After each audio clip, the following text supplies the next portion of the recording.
Amém, queridos. Boa noite. Quero cumprimentá-los com a graça e a paz do Senhor Jesus. Amém. Quero compartilhar uma palavra de Deus com você, uma mensagem do Senhor para as nossas vidas nessa noite. Feche os teus olhos por um instante. Pai Celestial, no nome de Jesus, nós agradecemos ao Senhor por esta oportunidade, pela oportunidade que o Senhor nos dá de estar na Tua presença, na Tua casa, de poder, Senhor, derramar o nosso coração, a nossa confiança, a nossa esperança em Ti. Tu és o Senhor das nossas vidas, nós dependemos do Senhor, vivemos para o Senhor, e nós temos no Senhor a nossa segurança, temos no Senhor a satisfação para a nossa alma, para o nosso espírito. Pai Celestial, muito obrigado pela vida dos meus irmãos, obrigado por esta igreja, por esta comunidade, por todas as famílias aqui representadas, por todas as pessoas que fazem parte deste lugar, que vêm neste lugar cultuar a Deus, servir a Deus e também buscar de Deus uma direção para a sua vida, buscar também em Deus um alento para a sua alma, para o seu espírito. Pai Celestial, em nome de Jesus, eu declaro que o coração dos meus irmãos é uma boa terra, é uma terra frutífera, ela recebe a palavra de Deus que é a semente, e ela produz a 30, a 60 por 1, em nome de Jesus. Amém, querido? Abra bem o teu coração, receba a palavra de Deus, porque a palavra do Ney, ela não tem importância alguma, mas a palavra de Deus, ela é muito importante, amém? Se você olhar aqui para mim e você disser, o que será que pode sair de bom deste homem? Eu não sei, mas a palavra de Deus que sai dos nossos lábios, dos meus lábios, dos teus lábios, ela é muito importante. Amém? Deus sempre usa alguém para revelar a sua palavra, para trazer a sua palavra e impactar as nossas vidas. Então, hoje eu sou meramente, como diz os crentes mais antigos, eu sou um vaso. O vaso tem pouca importância, mas o que está dentro do vaso que é importante, Nós podemos dizer, numa linguagem mais moderna, que eu sou o cano.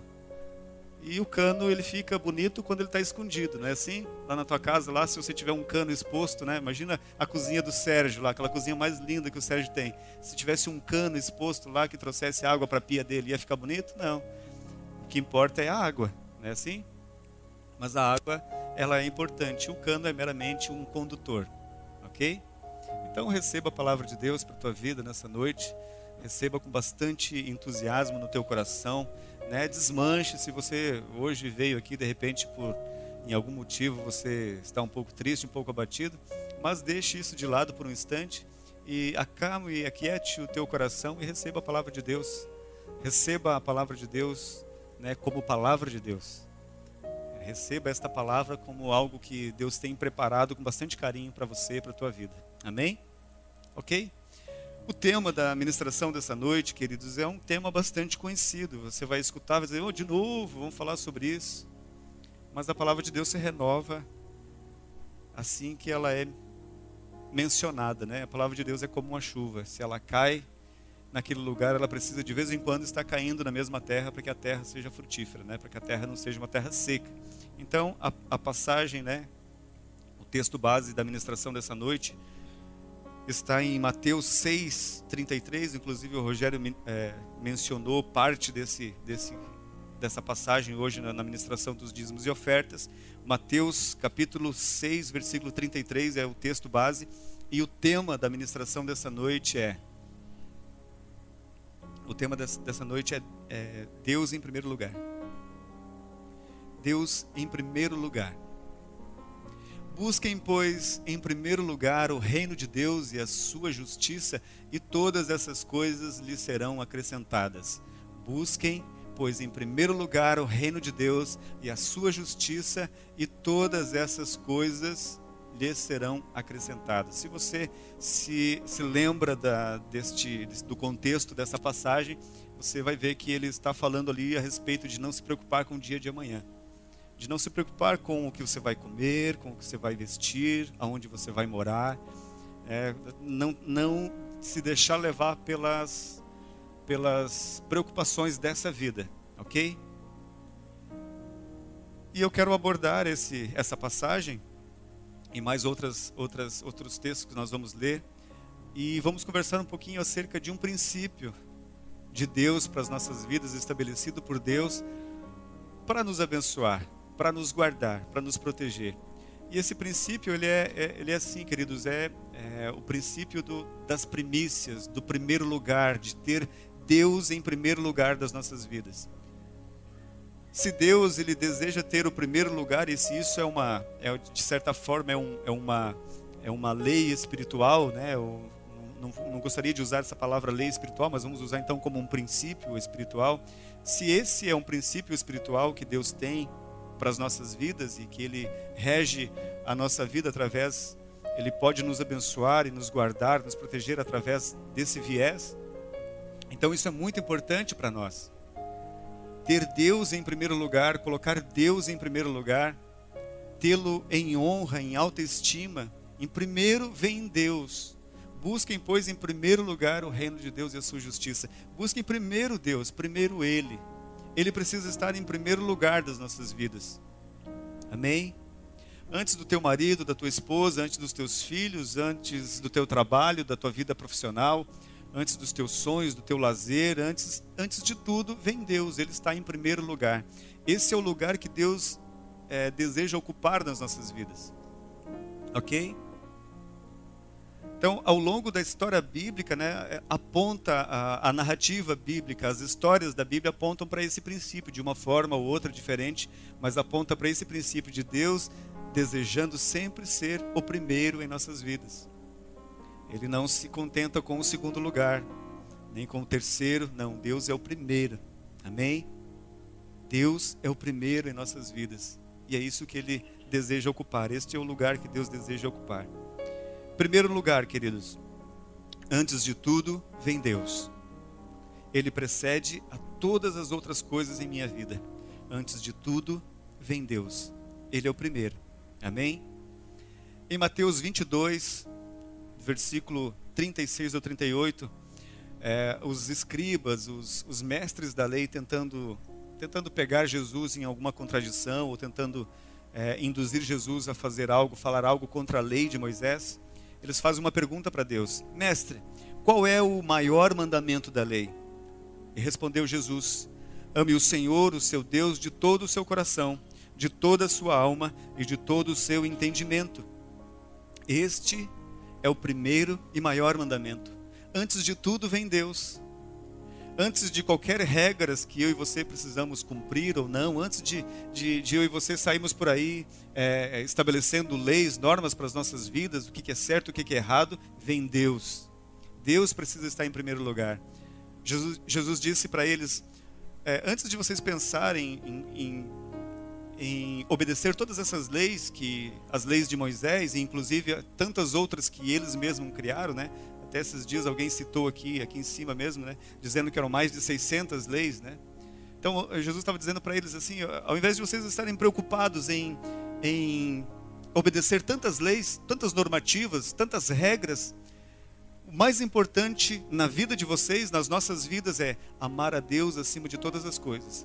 Amar a Deus, colocar Deus em primeiro lugar nas nossas vidas. Antes de qualquer coisa, colocar Deus. Antes de sair para o trabalho, Deus é mais importante. Antes de fechar um negócio, Deus é mais importante. Antes de casar, Deus é mais importante. Antes de tomar qualquer decisão na nossa vida, Deus é mais importante. Primeiro Deus. Ame o Senhor seu Deus de todo o seu coração, de toda a sua alma, de todo o seu entendimento. Este é o primeiro e o maior mandamento. Amar a Deus acima de todas as coisas. Ame o Senhor de todo o seu coração, com todo o seu espírito, com todas as tuas forças. Ame o Senhor, estabeleça Ele como o primeiro. Estabeleça Ele como o primeiro. Este é o lugar de Deus, o primeiro lugar em nossas vidas. Amém? Antes de tudo, vem Deus. Ele precede a todas as outras coisas. Nós falamos aqui um pouquinho, né? Aqui na introdução eu falei sobre então esse princípio de Deus em primeiro lugar. Ele estabeleceu inclusive em relação às ofertas, né? As ofertas que o povo trazia, que o povo levava no templo, como as ofertas das primícias. E o desejo de Deus com isso era dizer assim, você antes de você terminar a tua colheita, ou antes de você abater o teu gado, saiba que primeiro é a minha parte. Primeiro para mim.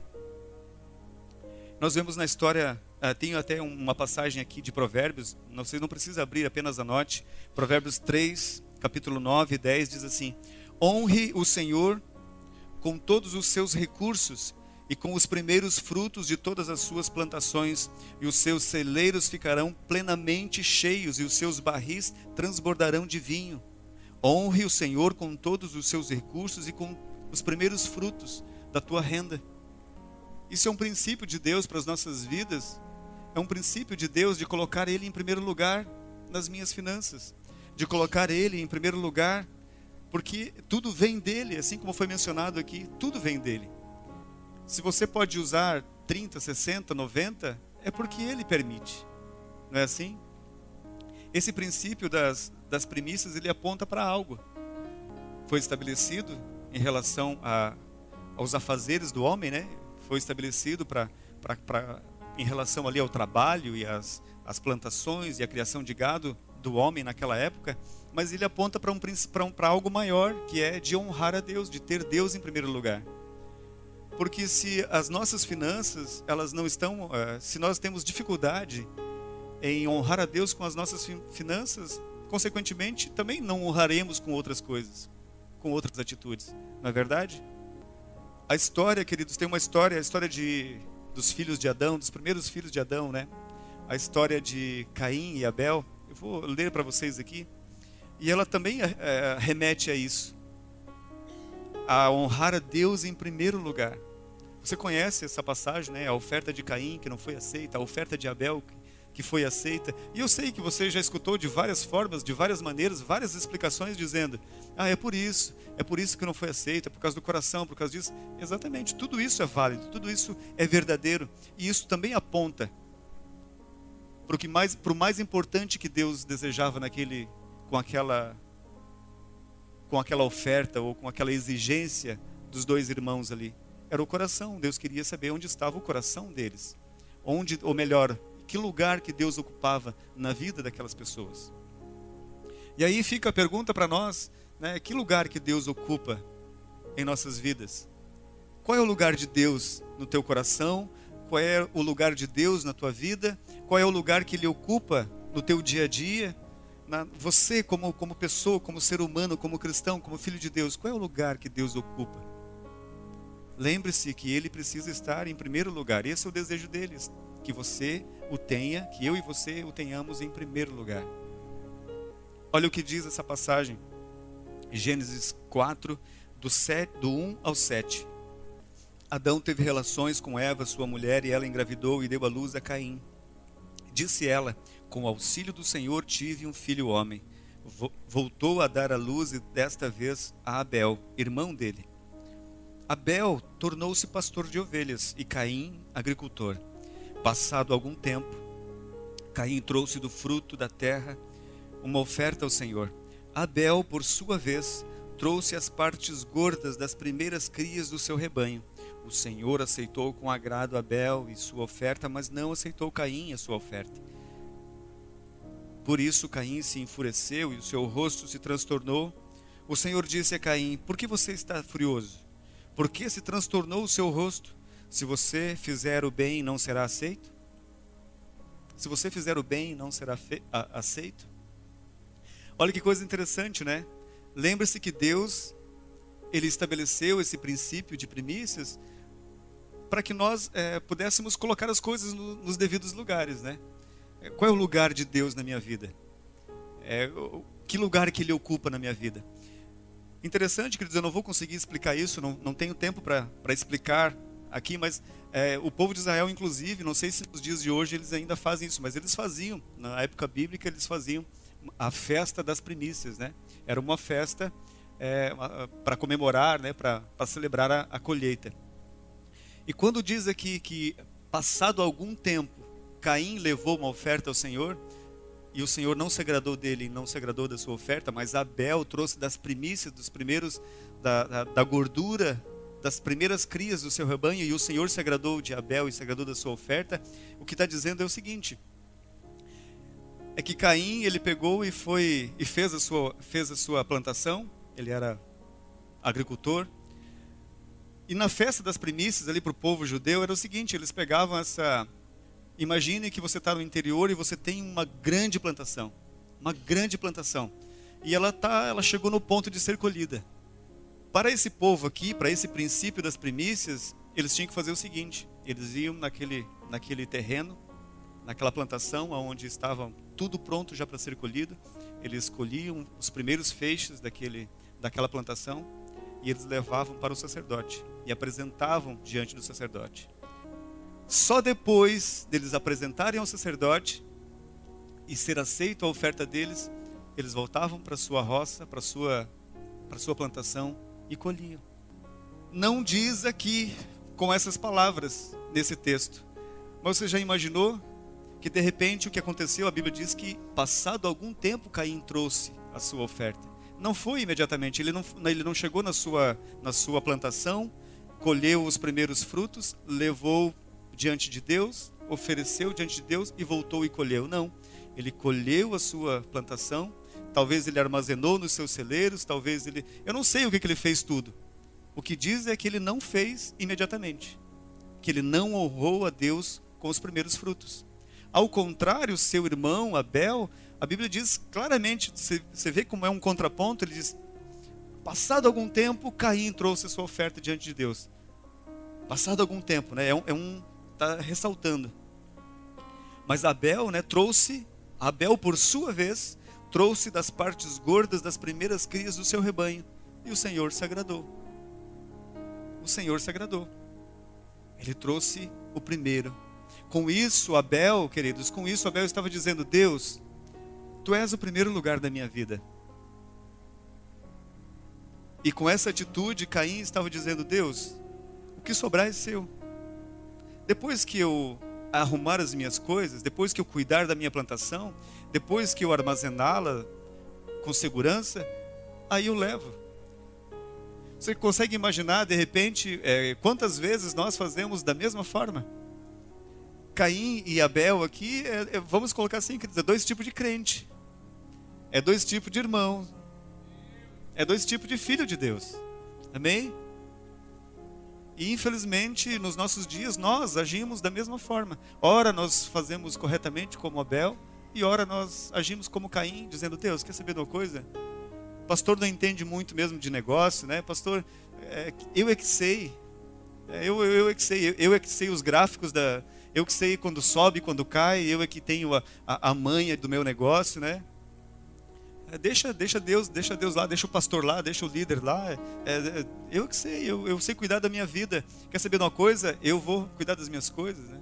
Eu é que tenho que trabalhar na segunda-feira, eu que tenho que carregar o caminhão, eu é que tenho que fazer a contabilidade lá, eu é que tenho que trabalhar, eu é que preciso trazer o sustento para minha casa. Queridos, quando Deus estabelece esse princípio das primícias, dos primeiros frutos, Ele está dizendo: confia em mim. Confia em mim. Traga os frutos. Imagina, né, essa cena, você vai lá, né, na tua plantação, né, vamos imaginar aqui. Você vai lá na tua plantação, coisa mais linda que Deus te deu.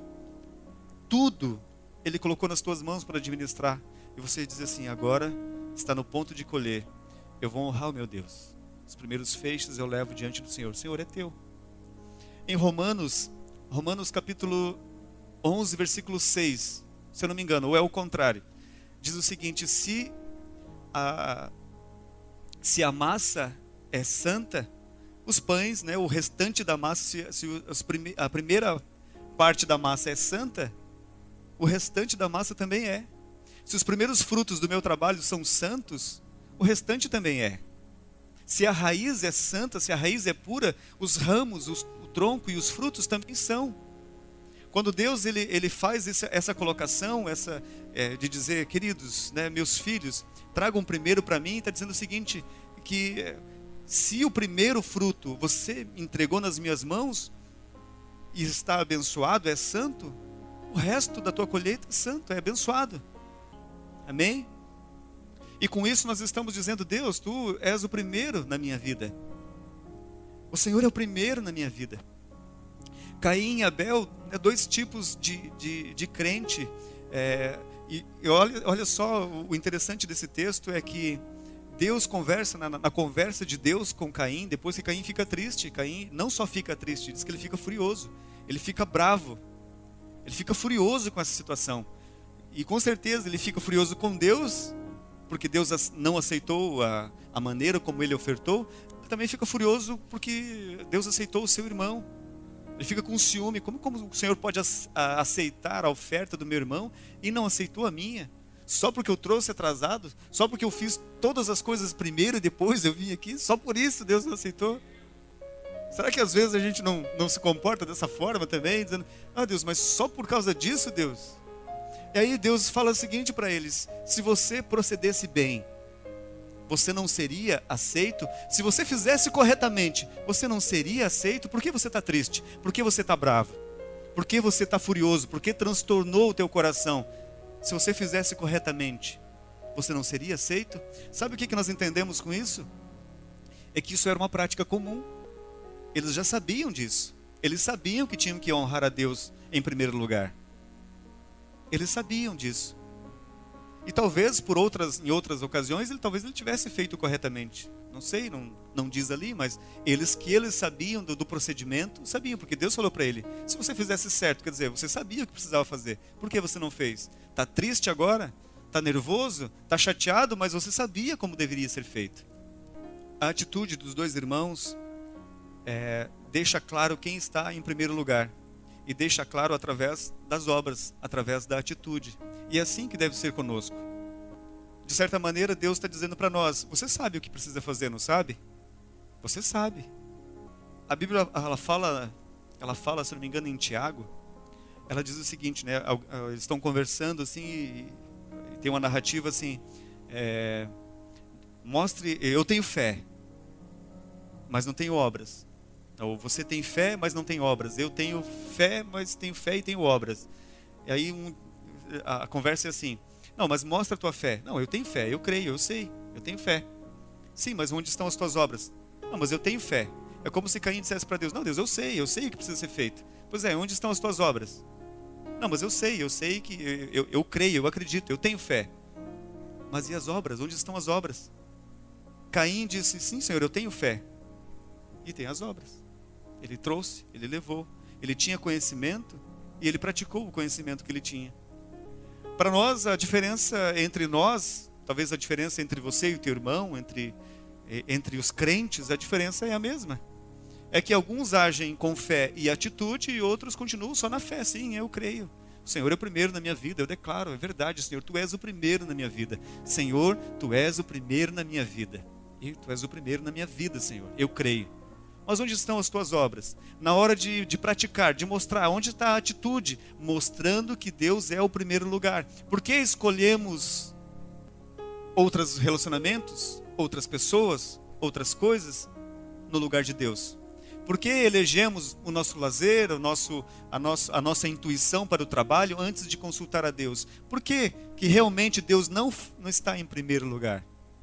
Senhor, eu creio, Tu és o primeiro na minha vida. Mas eu faço todas as coisas primeiro e depois eu busco o Senhor.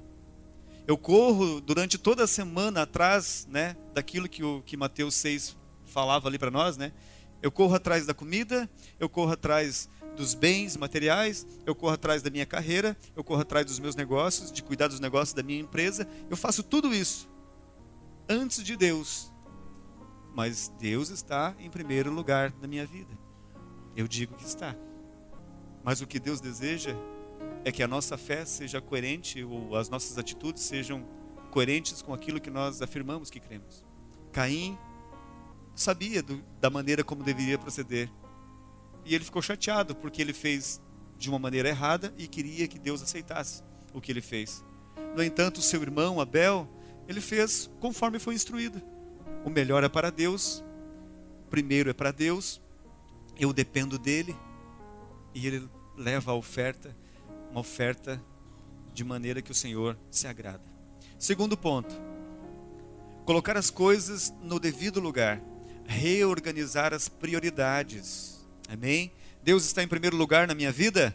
Amém. Amém? Então vamos colocar as coisas no devido lugar. Aqui é mais ou menos assim, é como saber ou como detectar onde é que está Deus na minha vida. Vamos colocar as coisas no devido lugar. Deus precisa estar em primeiro. Ageu capítulo 1, versículo 4, a partir do versículo 3 aqui, ó, a parte B, eu vou começar lendo assim. Acaso é tempo de vocês morarem em casas de fino acabamento, enquanto a minha casa continua destruída? Agora, assim diz o Senhor dos Exércitos, vejam aonde os seus caminhos o levaram. Vocês têm plantado muito, têm colhido pouco, vocês comem, mas não se fartam, bebem, mas não se satisfazem, vestem-se, mas não se aquecem. Aquele que recebe salário, recebe para colocar numa bolsa furada. Assim diz o Senhor dos Exércitos, vejam aonde os seus caminhos os levaram. Subam um monte para trazer madeira, construam um templo, para que eu me alegre e nele seja glorificado, diz o Senhor. Vocês esperavam muito, mas eis que veio pouco. E o que vocês trouxeram para casa eu dissipei num sopro. E por que eu fiz? Pergunta o Senhor dos Exércitos. Por causa do meu templo, que ainda está destruído, enquanto cada um de vocês se ocupa com sua própria casa. O contexto dessa história aqui, queridos, o contexto dessa história é o povo de Israel, que estava voltando do exílio. Eles tinham ficado por muitos anos, se eu não me engano, 70 anos, eles ficaram exilados, eles eram escravos numa outra terra. E aí, por clamarem, buscarem a Deus, Deus permitiu que eles voltassem para Jerusalém. E eles voltam para Jerusalém. E sabe o que eles acontece? O que eles fazem lá em Jerusalém? Eles encontram a cidade em ruínas. E inclusive a casa de Deus, o templo, estava quebrado, estava derrubado. O templo de Deus. E você sabe que naquela época o templo lá, o templo de Jerusalém, simbolizava simplesmente ou tudo a presença de Deus.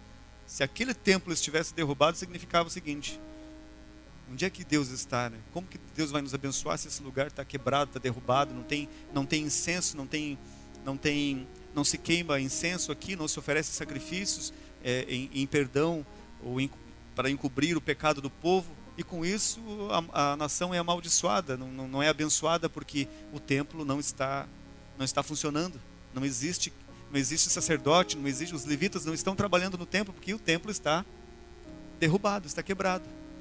Aí note que o Senhor fala com eles, chama a atenção deles. Ele diz: acaso é tempo de vocês morarem em casas de fino acabamento? É tempo de vocês cuidarem das suas próprias vidas, da sua própria casa, enquanto a minha casa está derrubada, está quebrada? Enquanto não se queima, não se faz sacrifício na minha casa, enquanto não me adoram na minha casa, enquanto não me buscam na minha casa? Acaso é tempo de viver dessa forma, de se preocuparem com o que é de vocês? Mais uma vez nós vemos Deus apontando lá em outro tempo, apontando e chamando a atenção do povo para aquilo que realmente é importante. O que é mais importante? Eles reconstruírem as suas casas ou reconstruir o templo da casa de Deus que abençoa eles? Queridos, o propósito de Deus em dizer para nós que o lugar dele é o primeiro em nossas vidas, o propósito de Deus é que nós sejamos abençoados com isso. Não que você vai fazer, né? Eu vou para a igreja para ser abençoado, eu vou para a igreja para ser abençoado. Você é porque você vem, isso é condicionado, né? Imagina o seguinte, né? Se está chovendo e você tem um guarda-chuva, estar debaixo do guarda-chuva significa não se molhar, não é assim? Então, estar na presença de Deus, buscar Deus em primeiro lugar, consequentemente, é ser abençoado. Não tem como desvincular as duas coisas, né? Estar próximo de Deus, caminhar com Deus, é ser abençoado. E aí Deus chama a atenção deles: vocês precisam priorizar, vocês precisam fazer as coisas da maneira correta. A minha casa está destruída. A minha casa está destruída e vocês estão se preocupando com as coisas de vocês. Queridos, muitas vezes na nossa trajetória, na nossa caminhada, lembre-se, né, que nós falamos aqui que esse povo, o povo de Israel, estava escravizado, certo? E Deus permitiu que eles voltassem livres para sua nação, para sua terra. Agora veja a coisa espiritual nisso daí. Onde é que nós estávamos? Nós não estávamos escravizados numa terra, no domínio de um reino, de um outro reino. nós não estávamos escravizados pelo pecado, escravizados pelo reino das trevas, e o Senhor não nos resgatou, não é assim? O Senhor nos resgatou, esse é o contexto das nossas vidas. Nós também estávamos, como o povo de Israel, nós éramos escravos do reino das trevas, escravos da doença, escravos da escassez, escravos do reino das trevas, da opressão maligna sobre as nossas vidas. Nós não governávamos sobre nós mesmos, não tínhamos, o escravo, ele não tem decisão, né? Ele não pode tomar decisão, ele não tem vontade própria, ele serve aquele a quem o escravizou, e nós estávamos nessa condição, escravizados por muitos anos, assim como o povo de Israel estava escravo, lá numa terra distante, e o Senhor permitiu que eu e você, em Cristo Jesus, nós somos livres, amém? Em Cristo Jesus, Ele nos resgatou, mas Ele nos resgatou e Ele está dizendo para nós, acaso é tempo de vocês estarem nas suas belas casas, belos e formosos em seus afazeres diários, enquanto a minha casa permanece derrubada? Acaso é tempo de você se preocupar somente com a tua vida, com as coisas aqui deste mundo, desse plano terreno, enquanto as coisas espirituais você negligencia? Nós podemos aqui colocar o templo, lá o templo de Jerusalém, compará-lo com a igreja local aqui que você vive. Podemos fazer a comparação também do templo como o templo do Espírito Santo, porque onde é que Deus habita hoje? A Bíblia diz que o Espírito de Deus habita no nosso espírito. E o nosso corpo, nós somos espírito, alma e corpo. Está tudo aqui, amém? E Deus habita aqui, nesse corpo. Deus habita aqui nesse corpo. E aí a pergunta para nós é assim, acaso é certo isso que nós fazemos? Nós damos muito mais valor para o nosso corpo aqui, para a nossa vida diária, para o nosso eu, para o nosso egocentrismo, para o nosso egoísmo, para as coisas, para as nossas vontades, as coisas que nós queremos. Nós damos muito mais importância para as coisas que eu quero fazer, eu quero conquistar, eu quero terminar minha faculdade, eu quero casar, eu quero ter filhos, eu quero empreender um negócio, eu quero que minha empresa cresça, eu quero que os meus negócios avancem. Mas o Senhor está dizendo, e o meu templo? E as coisas espirituais? E as coisas que realmente importam? Ter Deus em primeiro lugar na sua vida? As coisas que realmente importam, onde é que elas estão? E Deus, onde é que lugar que Deus ocupa nessa correria toda nossa? Nessa correria de segunda a segunda, de que eu e você não temos mais horário para nada, que nada mais você consegue colocar na agenda. Onde é que está Deus? Que lugar que Ele ocupa? E o meu templo? Por que Ele ainda continua derrubado? Por que Ele ainda continua quebrado enquanto você se preocupa em reerguer a tua vida? Essa é a pergunta de Deus. Lembre-se que Deus precisa estar em primeiro lugar da nossa vida. Terceiro ponto, e com isso eu encerro, propósito e consequência. Ou seja, segurança. O propósito é buscar a Deus. Por isso que Deus nos resgatou. Por isso que Ele fez uma família, que Ele deseja uma família. Que essa família honre Ele, tenha Ele em primeiro lugar, tenha relacionamento com Ele. Esse é o propósito de Deus. Que os filhos permaneçam com Ele. Que os filhos estejam juntos a Ele. Você lembra daquela conversa, né, que os pais, né, os mais antigos dizem, né, eu quero os filhos, inclusive um pouquinho antigamente, né, alguns anos atrás, as famílias eram maiores, né, bastante filhos, trabalhavam na roça. E os filhos moravam tudo ali perto, naqueles terrenos grandes, né? Eles moravam tudo ali perto. O pai, ele quer os filhos próximos. Ele quer que os filhos estejam perto dele. E estar perto do pai é segurança. Vocês lembram da história do filho pródigo? Lembram da história? Se você não lembra, eu vou contar rapidamente para você. A história do filho pródigo é o seguinte, o pai, um senhor riquíssimo, ele tinha 2 filhos. O filho mais novo disse, pai, eu quero tocar a vida do meu jeito. Eu quero fazer as coisas. Eu tenho direito a metade disso aqui tudo. Isso aqui é meu, é entre eu e meu irmão. Então, eu quero que o Senhor divida. Dê a minha parte e eu vou viver a minha vida.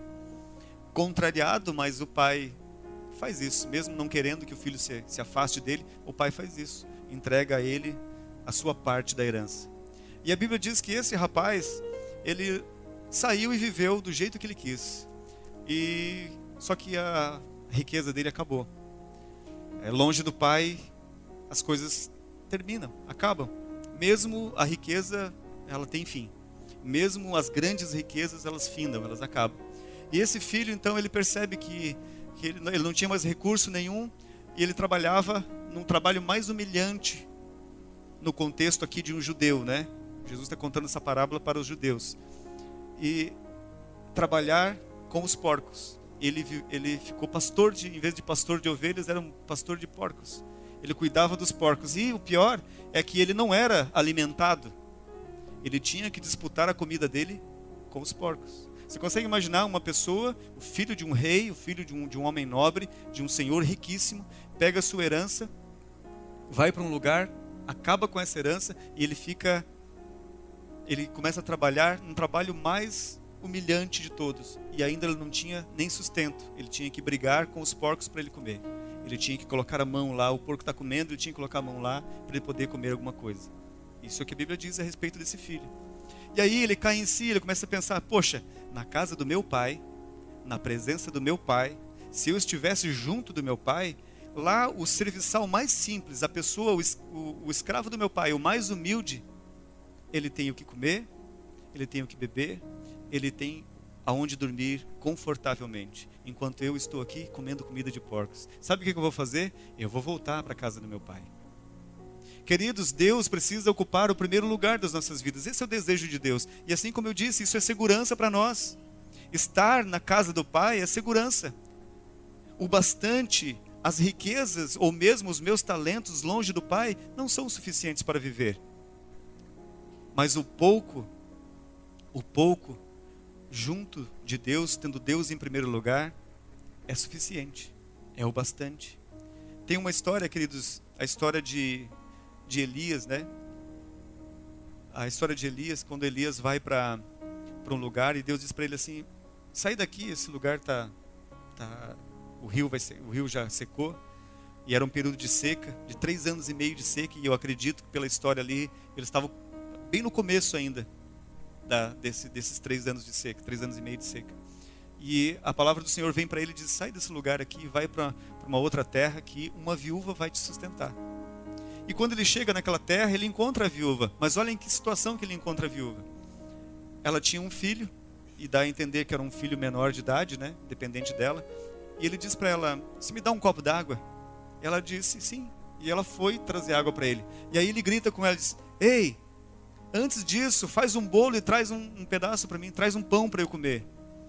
Aí ela desmorona, porque ela não tem mais nada. Ela diz assim, meu Senhor, eu juro pelo Senhor, teu Deus, que eu não tenho nada em casa. Só tenho um punhado de farinha, numa botija, num jarro. Tenho um punhado de farinha e tenho um pouquinho de azeite só. Eu vou fazer um bolo. Apanhei alguns gravetos aqui, eu vou fazer um bolo só que eu posso. Um bolo, uma única refeição. Para mim e para o meu filho, nós vamos comer e vamos esperar a morte. Era o pouco que ela tinha. E sabe o que ele disse para ela? Tudo bem, faz isso que você está dizendo, mas faz primeiro para mim. Elias aqui está representando um tipo de Deus em relação a nós. Talvez, queridos, eu e você estamos nessa situação que nós temos tão pouco. Talvez você diga assim, mas o meu talento é tão pouco para servir na casa de Deus. Mas, sabe, o meu recurso financeiro é tão pouco, como que eu vou para a igreja? Mas o meu recurso financeiro é tão pouco, como que eu vou dizimar? Como que eu vou ofertar? Como que eu vou ajudar o meu próximo? Eu tenho mal para mim. Esse profeta pede para eu trazer um bolo para ele, mas eu só tenho um punhado de farinha num jarro e um pouquinho de azeite, e vou fazer a última refeição com os meus filhos, com o meu filho. Nós vamos comer e vamos esperar a morte, porque afinal de contas, são 3 anos e meio de seca, e mal começou a seca e já acabou tudo. E ele fala para ela, faz isso, mas faz primeiro para mim. Queridos, faz isso que você está pensando, mas faz primeiro para Deus. Empreenda esse negócio que você está pensando, mas faz primeiro para Deus. Empreenda isso. Faça essa viagem que você quer fazer, mas busque primeiro o reino de Deus. Tire esse momento de lazer, mas lembre-se, Deus é o primeiro lugar na tua vida. É isso que o Senhor está falando para nós. Assim como o filho pródigo, o muito longe do pai, acaba sem nada e acaba a dignidade. O pouco, essa mulher, o pouco que ela tinha, a Bíblia diz o seguinte, que ela foi para casa e o profeta falou para ela, vá para casa, faz isso. O trigo, a farinha da tua botija, do teu jarro não vai acabar. o azeite da tua botija não vai terminar até que venha chuva. Amém? Recebe essa palavra, queridos? Até que venha chuva. Você imagina você colocar, talvez você disse assim, pastor, mas a minha situação está tão difícil. E aí você coloca a mão todo dia, o milagre de Deus. Ela colocava a mão naquele jarro, e ela apalpava naquele jarro, e ela fechava a mão, e era o punhado de farinha que ela tinha. Ela pegava aquele jarro de azeite e virava, era só um pouquinho que tinha, mas não terminou enquanto não choveu. Amém?